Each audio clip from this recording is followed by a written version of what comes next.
குழந்தைகளுக்கு வயதுக்கு ஏற்ற வீட்டு வேலைகள் தேவை. உண்மையை சொல்ல வேண்டுமென்றால் நம்முடைய குழந்தைகள் வசதிகள் நிறைந்த ஒரு உலகத்தில் வாழ்கிறார்கள். ஒரு கிளிக்கில் உணவு வீட்டிற்கு வருகிறது. ஆடைகள் ஒரு பெட்டியில் வந்து சேர்கின்றன. தரையை தூய்மை செய்யும் ரோபோ வாக்யூம் கிளீனர். நவீன வாழ்க்கையில் எந்த தவறும் இல்லை என்றாலும் பொறுப்பு என்பது வேறு. யாரோ செய்ய வேண்டிய வேலை என்று நம்முடைய குழந்தைகள் நம்பி வளர்வது மிகவும் தவறு. வீட்டு வேலைகள் தண்டனை அல்ல. வீட்டு வேலைகள் குழந்தை பருவத்தை பறிப்பது அல்ல. வீட்டு வேலைகள் வாழ்க்கை திறன்கள். நாம் நம்முடைய குழந்தைகளுக்கு வயதுக்கேற்ற வீட்டு வேலைகளை கொடுக்கும்போது தரையை பெருக்குவது அல்லது துண்டை மடிப்பது போன்றவற்றை விட பெரிய ஒன்றை கற்பிக்கிறோம்.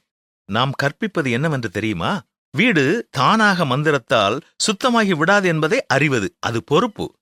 குடும்பம் என்பது பகிர்ந்து செய்யப்படும் முயற்சியால் உருவாகிறது என்பதை புரிந்து கொள்வது கூட்டு முயற்சி.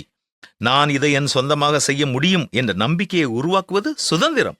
ஒரு வீட்டை இயக்குவதற்கு எவ்வளவு உழைப்பு தேவைப்படுகிறது என்பதை உணர்வது நன்றியுணர்வு.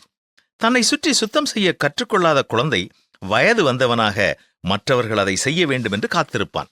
பாத்திரம் கழுவ கற்றுக்கொள்ளாத இளைஞன் எளிய பணிகளால் கூட அதிகமாக திணறுபவனாக மாறுவான். துணி துவைப்பதற்கு உதவி செய்யாத குழந்தை தன்னுடைய ஆடைகளை ஒருமுறை பயன்படுத்தி தூக்கி எறிபவனாக மாறுவான். பெற்றோர்களே, இது சின்ன விஷயத்தில் தொடங்குகிறது. சிறு குழந்தைகள் பொம்மைகளை பெட்டியில் திரும்ப வைக்கலாம். இளம் குழந்தைகள் மேஜையை அமைக்கவோ செல்லப்பிராணிகளுக்கு உணவு கொடுக்கவோ உதவலாம். பெரிய குழந்தைகள் தரையை பெருக்கலாம், மேஜையை துடைக்கலாம், துணிகளை மடிக்கலாம். இளைஞர்கள் எளிய உணவு சமைக்கலாம், வாகனங்களை துடைக்கலாம், தங்கள் துணிகளை நிர்வகிக்கலாம், உடன் பிறந்தவர்களை பார்த்து கொள்ளலாம். இந்த சிறிய பணிகள் ஒன்று சேர்ந்து பெரிய மாற்றத்தை உருவாக்குகின்றன. அவை குணத்தை வடிவமைக்கின்றன.